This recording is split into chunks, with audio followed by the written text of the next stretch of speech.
Normal super hero மாதிரி கிடையாது. இது ஒரு ஆன்டி ஹீரோ. ஸோ அந்த ஆன்டி ஹீரோங்கிற விஷயத்த டைட்டில்லையே பதிவு வைக்கணும், ரெஜிஸ்டர் பண்ணணும், அது என்ன பண்ணலாம் அப்படின்ட்டு வர்றப்போ என்னமோ இந்த ரெட் ஃப்ளாக் ஒன்று ஸ்ட்ரைக் ஆன மாதிரி ஹீரோ ஆகணும் அப்படிங்கிற இப்போ வரைக்குமே அந்த இதுதான் இருந்தது. நீ டேரக்டர்னா பண்ணு, கதை நல்லா இருக்குது, ஸ்கிரிப்டெல்லாம் சூப்பராக இருக்குது, நீ நடிக்கக்கூடாது அப்படின்னாங்க. சார் ரொம்ப ஸ்ட்ராங்காக இருப்பாங்க. ஏன் சார் அப்படின்னு கேட்டால், நான் ஏன் ஒன்று போடணும், உன் மூஞ்சி தெரியாது, உன் பேர் யாருக்கும் தெரியாது, சரி பண்ணுறோம், இந்தியாவிலே பெஸ்ட்டாக ஒரு காமிக் புக் ஒன்று பண்ணணும், அந்த கோலை வச்சு நம்ம பண்ணோம் அப்படின்றது. ஓகே, நம்ம மூஞ்சி எப்படி தெரியும், சரி அந்த மெயின் கேரக்டர் நம்ம மூஞ்சை போடு, எந்த பக்கம் எந்த பேஜ் திருப்பினாலும் நம்ம மூஞ்சி தான் இருக்கணும். என்னடா இது அப்படின்னு சொல்லிட்டு சரி நம்ம பண்ணுறது பண்ணுவோம், இறங்கிட்டோம் விட்டுற முடியாது அப்படின்னு சொல்லிட்டு பண்ணி முடிச்சு ரிலீஸ் ஆன அப்புறம் தான் தெரியுது நிறைய ஏகப்பட்ட காமிக் ஃபேன்ஸ் வந்துட்டு ஒளிஞ்சிக்கிட்டு இருந்திருக்காங்க அப்படின்ட்டு. ஸோ இது பண்ணி முடிச்சதுக்கப்புறம் நான் நிறைய பேர் வந்துட்டு என்ன சொல்லியிருந்தாங்க அப்படின்னா, ஓகே அப்போ அந்த கேரக்டருக்கும் அந்த அலங்காநல்லூருக்கும் ஏதோ ஒரு லிங்க் இருக்குது, கண்டிப்பாக இருக்குது, அது நல்லா ஸ்ட்ராங்காகவே இருக்குது. அது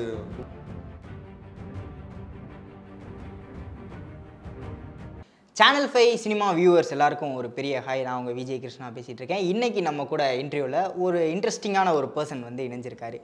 இந்தியா முழுக்க ஒரு தமிழ்நாட்டில் பப்ளிஷ் ஆன ஒரு காமிக் வந்து இந்தியா முழுக்க எல்லாராலையும் பேசப்பட்டு வருது அப்படிங்கிறதே வந்து ஒரு பெரிய சக்ஸஸ்ஃபுல்லான விஷயம். அந்த மாதிரியான ஒரு காமிக் தான் வந்து ரெட் ஃப்ளாக். அந்த ரெட் ஃப்ளாகோட கிரியேட்டர், ஆத்தர் எல்லாமான அமர் வில்லியம்ஸ் அவர்கள். வெல்கம் பிரதர் எங்கள் சேனலுக்கு வந்ததுக்கு. இந்த காமிக் நான் கேள்விப்பட்டும்போது ஃபஸ்ட்டு உங்கள்கிட்ட கேட்கணும்னு நினச்ச ஒரு விஷயம், அந்த டைட்டில் ரெட் ஃப்ளாக் இப்போ 2K கிட்ஸ் மத்தியில் வந்து ஃபேமஸாக போயிட்டு இருக்கு. எதனால இந்த டைட்டில் பிரதர்? டைட்டில் இந்த கேரக்டருக்கு ஒரு மாதிரி ரொம்ப தேவைப்பட்டது. இப்போ இது வந்து பார்த்தீங்கன்னா ஒரு நார்மல் சூப்பர் ஹீரோ மாதிரி கிடையாது, இது ஒரு ஆன்டி ஹீரோ. ஸோ அந்த ஆன்டி ஹீரோங்கிற விஷயத்த டைட்டில்லையே பதிவு வைக்கணும், ரெஜிஸ்டர் பண்ணணும், அது என்ன பண்ணலாம் அப்படின்ட்டு வர்றப்போ என்னமோ இந்த ரெட் ஃப்ளாக் ஒன்று ஸ்ட்ரைக் ஆன மாதிரி இருந்தது. அது ஒரு எக்ஸைட்டடாக இருந்தது. ஃப்ரெண்ட்ஸ் ஃபேமிலிஸ்டெல்லாம் சொன்னப்போ நல்லா இருக்குடா, இப்போ நல்லா ட்ரெண்ட் ஆகண்டா அப்படின்னாங்க. சரி ஓகே அப்போ வச்சிருவோம் அப்படி வந்துடலாம். அதனால தான் எல்லாராலையும் டக்கு டக்குன்னு பேசப்படுது. ஓகே, இந்த ஹீரோ கான்செப்ட் காமிக் புக், அதுவும் நம்ம தமிழ்நாட்டில் நடக்கிற மாதிரி ஒரு ஜானர், இது எங்கே ஆரம்பிச்சது, இதோட ஆரிஜின் என்ன? இது உருவான ஆரிஜின்னா நான் கொஞ்சம் சின்ன வயசில் கொஞ்சம் இதில் இருந்து சொல்கிறேன். நான் சின்ன வயசில் நான் நிறைய வரைவேன் ப்ரோ. ஸோ நான் பயங்கர தீவிரமான ஸ்பைடர்மேன் வெறியன் நான். ஸோ என்னோட இந்த ரஃப் நோட்லாம் திரும்பி பார்த்தா இந்த ஸ்பைடர்மேனு இதெல்லாம் தான் நிறைய இருக்கும். ஸ்பைடர்மேன் இருக்கும், பேட்மேன் இருக்கும், சூப்பர்மேன் எல்லாம் வரைஞ்சி நான் அம்மாட்ட போய் காட்டுவோம், வந்து பாருங்கம்மா அப்படிமாலாம் காட்டுறப்போ அவங்க ஒரு பாயிண்டில் காண்டாயிட்டு, நான் சரி ஓகே நான் மற்ற சூப்பர் ஹீரோ வரைஞ்சிட்டு இருக்கேன், நீ ஏதாவது ஒரு சூப்பர் ஹீரோ உருவாக்கு அப்படிங்க, அதுக்கப்புறம் நீ காட்டு அப்படின்னாங்க.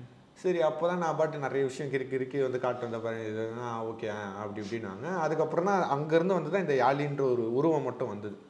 அந்த சூப்பர் நல்லா இருக்குது அப்படின்னு சொல்லிட்டு அதுக்கப்புறம் அது அப்படியே ஒரு ஓரமாக இருந்தது. அதுக்கப்புறம் இந்த ஃபில்ம் மேக்கிங்கு இந்த இதெல்லாம் ஒரு இன்ட்ரெஸ்ட் வந்தப்போ ஓகே இந்த கேரக்டருக்கு நம்ம ஒரு கதை ஒன்று பண்ணலாம் அப்படின்னு சொல்லி ஆரம்பிச்சது. அது அப்படியே அந்த கதை போக போக ஒரு 5-6 வருஷம் அப்புறம் பார்த்தா ஒரு பயங்கர பெரிய ஒரு யூனிவர்ஸாக ஒன்று கிரியேட் ஆகிடுச்சு. ஸோ அந்த யூனிவர்ஸில் இந்த மாதிரி ஒரு ஆன்டி ஹீரோ ஒன்று இருந்தால் செம்மையாக இருக்கும், அந்த மாதிரி ஒரு ஸ்பேஸ் ஒன்று இருந்தது. அப்போ என்ன பண்ணலாம் அப்படின்னு யோசிச்சப்போ தான் இப்படி ஒரு ஹீரோ ஒன்று இருக்கட்டும் அப்படின்னு சொல்லி அங்கேருந்து வந்து அப்படியே ஒன்று வந்தது தான் ஒரு இதுங்கிற மாதிரி. ஓகே, அப்படி ஒரு ஆன்டி ஹீரோக்கு உங்களே ரெசம்பிளன்ஸாக எடுத்துக்கிட்ட காரணம் என்ன? ஏன்னா கிட்டத்தட்ட கண்ணாடியில் பார்க்குற மாதிரி இருக்கு. அது ரொம்ப ரொம்ப ஒரு பெரிய ஒரு கால்குலேஷன் இருக்குது அது பின்னாடி. என்ன அப்படின்னா எனக்கு வந்து நான் ஸ்டார்டிங்கில் வந்து எனக்கு ஒரு ஆக்டர் ஆகணும் அப்படின்னு தான் ஒரு இன்ட்ரெஸ்ட். ஓகே, ஸோ ஆக்டர் ஆகணும், ஒரு ஹீரோ ஆகணும் அப்படிங்கிற இப்போ வரைக்குமே அந்த இதெல்லாம் இருந்தது. ஸ்டார்டிங்கில் இந்த ஷார்ட் ஃபிலிம்ஸு அந்த டைம் அப்போலாம் நிறைய என் ஃப்ரெண்ட்ஸ்கிட்டலாம் வந்துட்டு சான்ஸ் எல்லாம் கேட்பேன், சான்ஸ் கொடுறா நான் வந்து ஹீரோ அப்படி ஏதாவது ஒன்று கொடுறா அப்படின்னு. அவங்க வந்துட்டு நடிக்க வைக்க மாட்டாங்க. ஸோ என்னடா இந்த சான்ஸில் சரி ஓகே நமக்கு யாரும் எந்த டேரக்டரும் சான்ஸ்லாம் கொடுக்க மாட்டாங்க, நம்மளே டேரக்டர் ஆகிட்டு நமக்கே சான்ஸ் கொடுத்துவோம் அப்படின்னு சொல்லி தான் சரி அப்போ நமக்கே என்ன கதை வரும் அப்படின்லாம் சொல்லிவிட்டு அந்த மாதிரி பண்ணி அங்கேருந்து தான் வந்தது. அதுக்கப்புறம் ஷார்ட் ஃபிலிம்ஸ் நிறைய பண்ணிவிட்டேன். இப்போ ஒரு ஃபீச்சர் ஃபிலிம் ஒன்று பண்ணலாம் அப்படின்னு சொல்லிட்டு அது ஒரு ஸ்கிரிப்ட், அது நிறைய ஏகப்பட்ட ஸ்கிரிப்டெல்லாம் இருக்குது. அது விஷயமா ப்ரொடியூசர்ஸ்டெல்லாம் போய் பேசுகிறப்போ கதையெல்லாம் நல்லா, அதுலேயும் நான் நடிக்கணுன்ட்டு ஒரு இது இருக்குது எனக்கு. ஓகே, ஸோ வந்து கதையெல்லாம் கேட்பாங்க, இது மாதிரி எல்லாம் சூப்பராக இருக்குப்பா, இப்படிப்பா அப்படிப்பா அப்படி இப்படிவாங்க, சூப்பர் அப்படின்னு சொல்லிட்டு யார் ஹீரோ அப்படின்னா சார் நான் பண்ணலான்ட்டு ஒரு இது இருக்குது சார் அப்படின்னு சொல்லிட்டு கொஞ்சம் பயந்து சொல்லுவேன். டப்புன்னு ஒரு மாதிரி அஃபெண்ட் ஆகிடுவாங்க. ஒன்னெல்லாம் எப்படி நீ இப்படிலாம் கேட்கலாம் அப்படின்னு சொல்லிட்டு, ஒன்னெல்லாம் அப்படிலாம் பண்ண முடியாது, நீ டேரக்டர்னா பண்ணு, கதை நல்லா இருக்குது, ஸ்கிரிப்டெல்லாம் சூப்பராக இருக்குது, நீ நடிக்கக்கூடாது அப்படின்னாங்க. சார் ரொம்ப ஸ்ட்ராங்காக இருப்பாங்க. ஏன் சார் அப்படின்னு கேட்டால், நான் ஏன் உன்னை போடணும், உன் மூஞ்சி தெரியாது, உன் பேர் யாருக்கும் தெரியாது. ஸோ நீ நடிக்கிறேன்னா அட்லீஸ்ட் உன் மூஞ்சி பேர் 2 ஏதாவது தெரிஞ்சிருக்கணும். ஸோ வந்துட்டு நீ என்ன பண்ணு, ஒரு உன்னோட சொத்துக்கிட்டே ஏதாவது ஒன்று விற்று ஒரு 1 கோடி 2 கோடிக்கு ஒரு படம் ஏதாச்சும் எடுத்து நீயே ப்ரொடியூஸ் பண்ணி எடுத்து அதில் வேணால் நீ ஹீரோவாக நடிச்சுக்க என்ன வேணால் பண்ணிக்க, அதை ஹிட் ஆக்கிட்டு அதுக்கப்புறம் நீ என்ன வா. இல்லைனா வந்து உன்னோட கான்டாக்ட் இன்ஃப்ளூயன்ஸ் ஏதாவது யூஸ் பண்ணி இந்த பிக் பாஸ் அந்த மாதிரி என்னத்தையாச்சும் ஒன்று பண்ணிவிட்டு உன் மூஞ்சி பேர் பதிவு வச்சுட்டு வா அப்படின்னு. நமக்கு இந்த மாதிரி நம்மளோட இதெல்லாம் பண்ணி நம்மளே படம் எடுக்கிற அளவுக்கு காசும் இல்லை. ஸோ இந்த இன்ஃப்ளூயன்ஸும் இல்லை. நம்மக்கிட்ட என்ன இருக்கும், சரி வரைவோம், கொஞ்சம் இது ஐபேட் இருக்குது, சரி இதை வச்சுக்கிட்டு நம்ம என்ன பண்ணலாம் அப்படிங்கிறப்போ தான் ஓகே இதை காமிக் புக்காக பண்ணலாம். சரி பண்ணுறோம், இந்தியாவிலே பெஸ்ட்டாக ஒரு காமிக் புக் ஒன்று பண்ணலாம், அதை கோலை வச்சு நம்ம பண்ணுவோம் அப்படின்ட்டு இருந்தது. ஸோ அதை பண்ணால் நம்ம பேர் தெரிஞ்சிடும். ஓகே நம்ம மூஞ்சி எப்படி தெரியும், சரி அந்த மெயின் கேரக்டர் நம்ம மூஞ்சை போடு, எல்லாம் எந்த பக்கம் எந்த பேஜ் திருப்பினாலும் நம்ம மூஞ்சி தான் இருக்கணும் அப்படின்னு போட்டால் சரி ஓகே அமர் வில்லியம்ஸ்ன்ட்டு ஒருத்தன் இருக்கான், இவன் மூஞ்சி இப்படி தான் இருக்கும் போல். ஸோ அந்த இது வந்துட்டு தெரிய வச்சிடலாம். ஸோ இந்த 2 இது, ஸோ அந்த இது தான் வந்தது. அது எந்த அளவுக்கு போவோம் என்ன அதெல்லாம் அதெல்லாம் பார்க்க வேணாம், நம்மளால முடிஞ்சது ஏதாவது ஒன்று பண்ணி விட்டுருவோம். Master plan. சரி.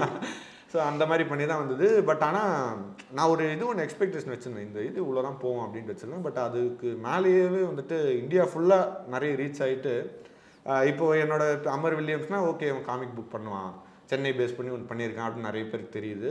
ப்ளஸ் என் மூஞ்சும் தெரியுது, வெளியெல்லாம் போனால் கொஞ்சம் கொஞ்சமாக ரெக்கக்னைஸ் பண்ணுறாங்க.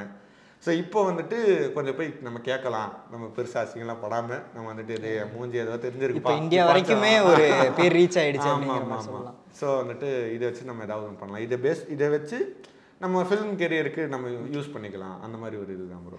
எனக்கு ஒரு பயம் என்னன்னா, இப்போ நீங்கள் ஃபிலிம் கெரியர் இதை வச்சு நான் புஷ் பண்ண போகிறேன், அப்போ அடுத்தடுத்த இஷ்யூ அடுத்தடுத்த சீரீஸு அதெல்லாம் எப்படி? கண்டிப்பாக வரும் ப்ரோ. இது ஆக்சுவலி நான் வந்து இது ஒரு பெரிய பிளானோட தான் ஸ்டார்ட் பண்ணது. ஆமாம், நல்ல வேலை. ஸோ வந்துட்டு இது ஒரு புக்கோட முடியாது, இது கண்டிப்பாக இது வந்துட்டு நிறைய புக்ஸ் வந்துக்கிட்டே இருக்கும். இது ஃபுல்லாக நான் ஒரு ஆள் தான் பண்ணியிருக்கேன் நான். ஸோ இது அதனால் பயங்கர கஷ்டமாக இருந்தது. இதுக்கு அடுத்து இன்னொரு புக்கு இதோட செகண்ட் பார்ட் ஒன்று பண்ணுற மாதிரி இருக்கும். அதுக்கப்புறம் ஒரு டீம் ஒன்று வச்சுக்கலாம், ஒரு ப்ராப்பர் டீம், ஒரு ப்ராப்பர் ஒரு கம்யூனிட்டி மாதிரி பில்ட் பண்ணி ஒரு பெரிய ஒரு ஃபேமிலியாக டெவலப் நம்ம ஊர்லேருந்து ஒரு பெருசாக ஒன்று டெவலப் பண்ணி கொண்டு போகலாம். அடுத்தடுத்து அதே மாதிரி இந்த காமிக் புக்ஸ்லேருந்து இந்த animated series, cartoons, video games, அது கரெக்டான ரிசோர்ஸஸ் டீமு அந்த அந்த அந்த பட்ஜெட்டு அதெல்லாம் கரெக்டாக அமைகிறப்போ இன்னும் நல்லா பெருசாக பண்ணலாம் அப்படின்ட்டு ஒரு இது கண்டிப்பாக இருக்குது. இது அப்படியே இதோட விட்டுற போகிறதில்ல. கண்டிப்பாக இதை ஒரு பெரிய ஃப்ரான்ச்சைஸாக. ஆனால் நீங்கள் எது நினச்சி இந்த கேரக்டர் பண்ணீங்களோ இல்லையோ, ஆனால் பயங்கர ஸ்டைலிஷாக பயங்கர கூலாக இருக்குது ப்ரோ இந்த கேரக்டர். ரெட் ஃப்ளாக் கேரக்டர், அதை மட்டும் சொல்லிக்கிறேன். ஓகே, இப்போது நீங்கள் டைரக்ஷன் இன்ட்ரெஸ்ட் இருக்குது அப்படிங்கிற மாதிரி சொன்னீங்க, இதே மாதிரி ஆக்டிங்கும் இந்த ஸ்டோரியும் நீங்கள் தான் ஃபுல்லாக க்ரியேட் பண்ணியிருக்கீங்கும்போது இந்த காமிக் இதுக்கு அடுத்த ஸ்டேஜ் அனிமேஷனாவோ இல்லை லைவ் ஆக்ஷனாவோ நாங்கள் எதிர்பார்க்கலாமா ஃபார் ஃபியூச்சர்? கண்டிப்பாக ப்ரோ. அது ஆக்சுவலி அதுதான் மெயின் இதுங்கிற மாதிரி. ஓகே, இது என்னன்னா இப்போ ஸ்க்ரீனில் ஆமாம் இது வந்துட்டு இது படத்துக்காக எழுதப்பட்ட ஒரு ஸ்கிரிப்ட் தான் இது. அந்த ஸ்டோரியாக இருக்கட்டும், கேரக்டர்ஸாக இருக்கட்டும், எல்லா கேரக்டர்ஸுமே அதுதான். பட் ஆனால் நம்ம ஊர்லேருந்து பண்ணணும் அப்படிங்கிறப்போ அதுக்கு ஒரு பெரிய பட்ஜெட் ஒன்று தேவை, ஒரு பெரிய ஃபவுண்டேஷன் ஒன்று பில்ட் பண்ணணும். ஸோ அந்த பட்ஜெட்டு இது ஒர்க் ஆகும் அப்படிங்கிறத ப்ரூவ் பண்ண வேண்டியது இருக்குது. ஸோ அது இருந்தால் தான் வந்துட்டு அந்த இன்வெஸ்டர்ஸ் ப்ரொடியூசர்ஸ்லாம் வருவாங்க, ஓகே நல்லா இருக்குது அப்படின்னு சொல்லிட்டு. ஏன்னா நம்ம இது நான் படமாக பண்ணணும் அப்படின்ட்டு நான் இது ஒரு நார்மல் ரூட்டில் போனால் ஒரு பெரிய ரொம்ப ஒரு 60-70 வருஷம் ஏகப்பட்ட படம்லாம் பண்ணதுக்கப்புறம் தான் வந்துட்டு ஓகே நம்ம நம்புவாங்க, நம்ம நம்பி பண்ணலாம். பட் வந்து இதை வந்து நம்ம ஒரு காமிக் புக்காக பண்ணி ப்ரூவ் பண்ணிட்டோம் அப்படின்னா ஆடியன்ஸ்லேருந்து ஒரு ஃபோர்ஸ் ஒன்று எதிர்பார்க்கலாம். சரி நல்லா இருக்குது, இது வந்து படமாக வரணும் அப்படின்னு நீடு கிரியேட் பண்ணிட்டா இன்னும் கூட கொஞ்சம் சீக்கிரமாக வரலாம். ஸோ அந்த ஒரு கால்குலேஷனில் தான் இது பண்ணது. ஸோ வந்து இது படமாக்குறது தான் இது மெயின் கோலு. ஸோ வந்துட்டு கண்டிப்பாக வரும். அது வந்துட்டு அது கண்டிப்பாக எக்ஸ்பெக்ட் பண்ணலாம், படமாகவும் சரி, அனிமேட்டட் சீரீஸாகவும் சரி, அப்புறம் இந்த வீடியோ கேம்ஸு அந்த மாதிரி இன்னும் இதை வச்சு நிறைய பண்ணலாம். இப்போ மார்வல் டிசிலாம் எந்த அளவுக்கு பண்ணாங்களோ நம்ம ஊர் இந்தியா பேஸ் பண்ணி ஃபுல்லாக நிறைய பண்ணலாம் அப்படின்ட்டு ஒரு ஐடியா கண்டிப்பாக இருக்குது. இதோட ரீச் எந்த அளவுக்கு இருக்குன்னு சொல்லி ஒரு இதுவாக பண்ணலாம், எக்ஸ்பெரிமெண்ட் மாதிரி பண்ணலாம்னு சொல்லி நீங்கள் இதை கிரியேட் பண்ணி ரிலீஸ் பண்ணியிருக்கீங்க. அப்படி இருக்கும்போது நீங்கள் எதிர்பார்த்ததோட தமிழ்நாட்டில் எந்த அளவுக்கு ரீச் இருந்துச்சு பிரதர்? தமிழ்நாட்டில் வந்துட்டு கொஞ்சம் ஸ்லோவாக தான் இருந்தது. இப்போ தமிழ்நாடு விட நார்த் இந்தியாவிலலாம் பயங்கர இது இருந்தது, வெஸ்ட் பெங்கால், பீகார் அந்த இதெல்லாம் இருந்தது. அதுக்கப்புறமா தான் வந்துட்டு கொஞ்சம் அங்கேருந்து வந்ததுக்கப்புறம் தான் வந்துட்டு ஒரு இது வந்தது. அது ஏன் எதனாலன்னு எனக்கு தெரியல. இப்போ வந்துட்டு நிறைய பேர் வந்துட்டு என்கிட்ட எப்படி சொல்கிறாங்க அப்படின்னா, நான் ஃபஸ்ட்டு இது ஸ்டார்டிங்கில் ஆரம்பித்தப்போ வந்துட்டு என்ன சொல்லியிருந்தாங்கன்னா, இந்தியாவில் காமிக் புக்கு ஒர்க் அவுட் ஆகாது, வேலைக்கு ஆகுது, வேல்யூ பண்ண மாட்டாங்க. முக்கியமாக நம்ம தமிழ்நாடு சென்னையிலலாம் காமிக் புக் யாரும் படிக்கவே மாட்டாங்க. அந்த மாதிரி தான் எல்லாரும் சொல்லிட்டு இருந்தாங்க. சரி என்னடா இது அப்படின்னு சொல்லிட்டு, சரி நம்ம பண்ணுறது பண்ணுவோம், இறங்கிட்டோம் விட்டுற முடியாது அப்படின்னு சொல்லிட்டு பண்ணி முடிச்சிட்டேன். உங்களுக்குன்னு பார்த்து கரெக்டாக அந்த காமிக்கான் வேறு அமைஞ்சிருச்சு. ஆமாம் ஆமாம். ஸோ வந்துட்டு அது பண்ணி முடிச்சு ரிலீஸ் ஆன அப்புறம் தான் தெரியுது நிறைய ஏகப்பட்ட காமிக் ஃபேன்ஸ் வந்துட்டு ஒளிஞ்சிக்கிட்டு இருந்திருக்காங்க அப்படின்ட்டு. ஸோ இது பண்ணி முடிச்சதுக்கப்புறம் தான் நிறைய பேர் வந்துட்டு என்ன சொல்லியிருந்தாங்க அப்படின்னா, நாங்கள் வந்து இந்த மார்வெல்லி இதெல்லாம் பார்க்குறப்ப எங்களுக்கு ஒரு மாதிரி இருக்கும், சரி நம்ம ஊர்லேருந்து இப்படி ஒன்று வராதா அப்படின்ட்டு நிறைய ஏங்கியிருக்கோம். இது பார்க்குறப்போ ரொம்ப சந்தோஷமாக இருக்குது. அந்த மாதிரிலாம் சொல்கிறப்போ ரொம்ப ஒரு மாதிரி ஸ்பெஷலாக ஃபீல் ஆகுது. சரி பரவாயில்ல அப்படின்ட்டு நம்மளை கொஞ்சம் ஒரு ரெப்ரசன்டேட்டிவாக பார்க்குற மாதிரி நம்ம ஊருப்பா அப்படின்ட்டு ஒரு இதோட பார்க்குறதுனால அது வந்து ரொம்ப ரொம்ப சந்தோஷமாக இருக்குது அந்த விஷயம். எல்லாராலையும் இன்னும் கொஞ்சம் அவங்க எல்லாருமே எக்ஸைட்டான ஒரு விஷயம் என்னன்னு பார்த்தீங்கன்னா, தமிழோட ரெஃபரன்ஸ் வந்து பயங்கரமாக காமிக்கில் இருக்குது அப்படிங்கிற மாதிரி சொல்லியிருந்தாங்க. அதுவும் முக்கியமாக இந்த யாழி கேரக்டர் ஒரு தமிழ்நாட்டை சேர்ந்த ஒரு மித்திக்கல் கிரியேச்சர்னால் நம்ம எந்த அளவுக்கு அதை புஷ் பண்ணியிருக்கோம் அப்படிங்கிறது இல்லை. இப்போ ஜப்பானில் சைனா ஜப்பான்லாம் பார்த்தீங்கன்னா ட்ராகன்கிறது வேர்ல்டு வைடாக தெரியும். அதே மாதிரி அமெரிக்காவுக்கு ஒரு அனிமல் இருக்குது, எல்லாத்துக்கும். யாழியை வந்து நம்ம எந்த அளவுக்கு புஷ் பண்ணியிருக்கோம்னு தெரியல. நீங்கள் அதை ஃபோக்கஸ் பண்ண காரணம் என்ன? ஃபில்ம் மேக்கிங் இந்த இதெல்லாம் இருக்கிறதுனால ஸ்டோரிஸ் கேதர் பண்ணலாம், அப்படி என்ன பண்ணலான்றது நிறைய ரிசர்ச்லாம் பண்ணிகிட்டு இருக்கோம். ஒரு டீமாக வந்துட்டு ஓகே இதை பற்றி பண்ணலாம், நிறைய தெரிஞ்சுக்கணும் அப்படின்னு பண்ணுறப்போ தான் வந்து இந்த யாழிங்கிற ஒரு விஷயம் பற்றி தெரிஞ்சுக்க அதில் அவ்வளோ ஒரு விஷயம் இருந்தது. நம்மளோட தமிழ் கோயிலில் ஆல்மோஸ்ட் எல்லா கோயில்லையும் பார்த்தீங்கன்னா யாழி சிலை ஒன்றாவது இருக்கும், ஒன்றும் இல்லை மினிமம் ஒரு 10வது இருக்கும். ஸோ எந்த பக்கம் திரும்பினாலும் யாழின்ட்டு இருக்குது. அது எதனால் அப்படின்னு அதை பற்றி இன்னும் கொஞ்சம் ரிசர்ச் பண்ணி பார்க்குறப்போ இந்த மாதிரி குமரி கண்டம்னு ஒரு இது ஒன்று இருந்திருக்கு. ஸோ வந்துட்டு அது வந்து சில பேர் மித்திக்கல் அப்படிங்கிறாங்க, சில பேர் சயின்டிஃபிக் எவிடன்ஸஸே வச்சுருக்காங்க. லைக் அந்த இடத்துல தான் வந்து தமிழர்கள் ஆரிஜினேட் ஆனாங்க. ஸோ அங்கே வந்துட்டு தமிழர்கள் பாண்டிய மன்னர்கள்லாம் வந்துட்டு ஆண்டாங்க. ஸோ அந்த இடத்துல தான் வந்துட்டு இந்த யாழிங்கிற ஒரு விஷயம் இருந்தது.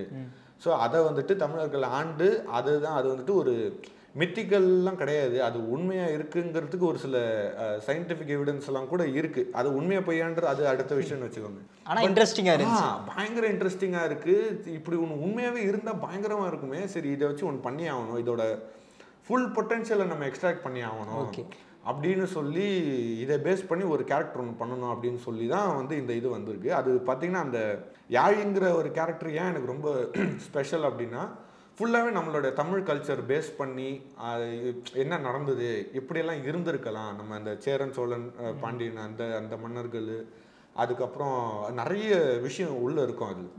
ஸோ அது பார்த்திங்கன்னா எனக்கு வந்துட்டு நம்ம ஒரு காமிக் புக் பண்ணால் ஒரு உலக தரத்தில் பண்ணணும் அப்படின்ட்டு ஒரு இது. ஸோ அப்படி பண்ணுறப்போ நம்ம இந்த மாதிரி இந்த ஸ்பைடர்மேன், பேட்மேன் அந்த மாதிரி ஜென்ரலாக இல்லாமல் நம்மளோட கல்ச்சரை உலகத்துக்கு கொண்டு போகணும் அப்படின்ட்டு ஒரு ஆசை இருந்தது. நம்மனா யாருன்னு தெரியட்டும், உலகத்துக்கே தெரியட்டும், நம்மளோட இது கொண்டு போகட்டும். ஏன்னா இதை பார்த்துட்டு அவங்க கூகுள் சர்ச் யாழின்னு பண்ணாங்கனாலே கண்டிப்பாக தமிழ். ஆமாம் ஆமாம். ஸோ நம்ம ஊர்லேயே அவ்வளோ கண்டென்ட் இருக்குது, நம்ம ஏன் வந்துட்டு அவங்கள பார்த்து நம்ம ரெஃபரன்ஸ் இது பண்ணணும். ஸோ நம்ம ஊர்லேருந்து நம்ம இது பண்ணலாம் அப்படின்னு சொல்லி அது ஸ்ட்ராங்காக இருந்தது. ஸோ அங்கேருந்து தான் இந்த இதெல்லாம் வந்திருக்கு. யாழி மாதிரி எனக்கு இன்னொரு கேரக்டர் வந்து பார்த்த உடனே இந்த தமிழ் அதோட ஒன்றிணைந்த மாதிரி இருக்குது, காளமாடு வச்சு ஒரு கேரக்டர் டிசைன் பண்ணியிருந்தேன். அதுவும் வந்து இந்த ஒரு விஷயத்துக்காக தானே? ஆமாம் ஆமாம், கண்டிப்பாக. அது வந்து இந்த ஜல்லிக்கட்டு அந்த இதெல்லாம் வந்து பார்த்திங்கன்னா இப்போ இந்த இது கொஞ்சம் வருஷம் முன்னாடி கூட வந்துட்டு அவ்வளோ பெரிய ஒரு விஷயம் ஆச்சு. ஸோ அந்த ஜல்லிக்கட்டுங்கிற அது என்னமோ அந்த பேர் கேட்டாலே ஜல்லிக்கட்டு காளைன்னு கேட்டாலே ஒரு பவர்லாம் அப்படிங்கிற வர மாதிரி இருக்குது பார்த்தீங்களா. ஸோ வந்துட்டு அந்த ஒரு பேர், அந்த ஒரு வார்த்தை, அந்த வைப்லேயும் வந்துட்டு இவ்வளோ ஒரு பவர் இருக்குது அப்படின்னா இது ஒரு சூப்பர் ஹீரோக்கான ஒரு கண்டென்ட்டு. ஸோ இதை பேஸ் பண்ணி ஒன்று பண்ணியே ஆகணும் அப்படின்னு சொல்லி தான் அது வந்தது. அது கதையாகவுமே வந்துட்டு அது இன்னும் ஃபுல் இது ரிவீல் பண்ணலை, இந்த புக்கில் ரிவீல் பண்ணலை. அது கதையாகவுமே பயங்கர வேறு லெவலாக வந்திருக்கு. எனக்கு ரொம்ப அதை பற்றி யோசிச்சாலே செம்மையாக எக்ஸைட் ஆகும். என் ஃப்ரெண்ட்ஸ் ஃபேமிலிஸ்லாம் சொல்கிறப்போ செம்மையாக இருக்கே அப்படின்லாம் சொல்லிட்டு இருப்பாங்க. ஸோ வந்துட்டு அந்த அலங்காநல்லூர், அந்த ஜல்லிக்கட்டு, அந்த கல்ச்சரு, அதை பேஸ் பண்ணி நம்மளோட காளமாடு, ஸோ அதெல்லாம் பேஸ் பண்ணி ஒன்று ஸ்ட்ராங்காக ஒன்று கொடுக்கணும். ஓகே, அப்போ அந்த கேரக்டருக்கும் அந்த அலங்காநல்லூருக்கும் ஏதோ ஒரு லிங்க் இருக்குது. கண்டிப்பாக இருக்குது. அது நல்லா ஸ்ட்ராங்காகவே இருக்குது. அது சூப்பராக ஒர்க் அவுட் ஆகும். அது முக்கியமாக படமாலாம் வர்றப்போ ரொம்ப நல்லா ஒர்க் அவுட் ஆகும். Super super. இத்தனை கேரக்டர்ஸ் இருக்கு இல்லையா, உங்களுடைய ஃபேவரட் இது நான் ரசித்து எழுதுன இந்த கேரக்டர் டிராயிங்காகவும் சரி, கேரக்டர் எழுதும்போதும் அவுட் லுக்காக பார்க்கும்போதும் எனக்கு ரொம்ப சாட்டிஸ்ஃபை அப்படிங்கிற மாதிரி இந்த கேரக்டர் சொல்லுவீங்க? ஸ்டான்லி கிட்ட அவர் கேட்டாருன்னா எப்போவுமே ஸ்பைடர்மேன் தான் சொல்லுவார். ஸ்பைடர்மேன் சொல்லுவார். இன்னொரு விஷயம் வந்துட்டு தேர் ஆல் மை சில்ட்ரன், எனக்கு யாரையுமே விட்டு கொடுக்க முடியல அப்படின்னு சொல்லுவார். ஸோ அந்த மாதிரி ஒரு இது எனக்கும் இருக்குது. நீங்கள் கேட்டோன்னு டக்குன்னு என்னடா எல்லாமே நமக்கு ஸ்பெஷல் தானே, அது ஒன்று இது இருக்குது. பட் இருந்தாலுமே இதோட என்ன ஒரு ஸ்பெஷல் அப்படின்னா, இந்த மொத்த யூனிவர்ஸுமே எங்கேருந்து ஆரிஜின் ஆச்சுன்னா அந்த யாலிங்கிற ஒரு கேரக்டரை பேஸ் பண்ணி தான் வந்துட்டு அது வந்ததுக்கப்புறம் தான் நிறைய ஸ்பேஸ் உருவாக்குச்சு. ஓகே, இந்த மாதிரி சூப்பர் ஹீரோ கேரக்டர்ஸ் இருக்கலாம், இந்த மாதிரி சூப்பர் வில்லன்ஸ் இருக்கலாம். ஸோ அங்கேருந்து பிரான்ச் அவுட் ஆனது தான் எல்லாமேங்கிறதுனால அதுதான் அது ரொம்ப எக்ஸைட்மெண்ட் ஆனதுனால தான் இல்லை நிறைய பண்ணலான்ட்டு வந்ததுனால அந்த கேரக்டர் ரொம்ப ரொம்ப ஸ்பெஷல் அப்படின்னு சொல்லலாம். அது வரையறதுக்குமே சரி, அதை பற்றி யோசிச்சாலுமே அது கொஞ்சம் பிரம்மாண்டமான ஒரு கேரக்டர். ஆமாம், அது நார்மலாக லைக் மற்ற சூப்பர் ஹீரோ கேரக்டர்ஸ் மாதிரி இருக்காது. சூப்பர்மேன், பேட்மேன் அந்த மாதிரி இல்லாமல் அதெல்லாம் தாண்டி ஒரு பவர்ஃபுல்லான ஒரு விஷயம் இருக்குது. ஒரு நல்ல ஒரு மெசேஜும் இருக்குது. அந்த கேரக்டர் என்ன சொல்லுது அப்படிங்கிறதுல ஒரு அருமையான ஒரு கருத்து, ஒரு பவர் இருக்குது அதில். ஸோ அதனால் அது ரொம்ப ஸ்பெஷல்னு சொல்லுவாங்க. இதில் வந்துட்டு ஒரு சில இது கொஞ்சம் கிளிம்ஸ் மட்டும் இருக்கும். க்ளோனர்ன்ட்டு ஒருத்தன் இருப்பான். ஸோ அவன் அந்த கேரக்டர் என்ன பண்ணான் அப்படின்னா, இந்த ஹைனா கிளானுக்கு ஒரு லீடர் ஒன்று தேவை அப்படிங்கிறப்போ ஹிட்லரோட பரியல் சைட்டெல்லாம் தோண்டி அங்கே இருக்கிற எலும்பெல்லாம் வச்சு அது டிஎன்ஏ பண்ணி ஜுராசிக் பார்க்கில் எப்படி டைனோசர்லாம் திருப்பி கொண்டு வந்தாங்களோ அதே மாதிரி ஹிட்லரை கொண்டு வரலாம் அப்படிங்கிற மாதிரி ஒரு விஷயம் இருக்கும்.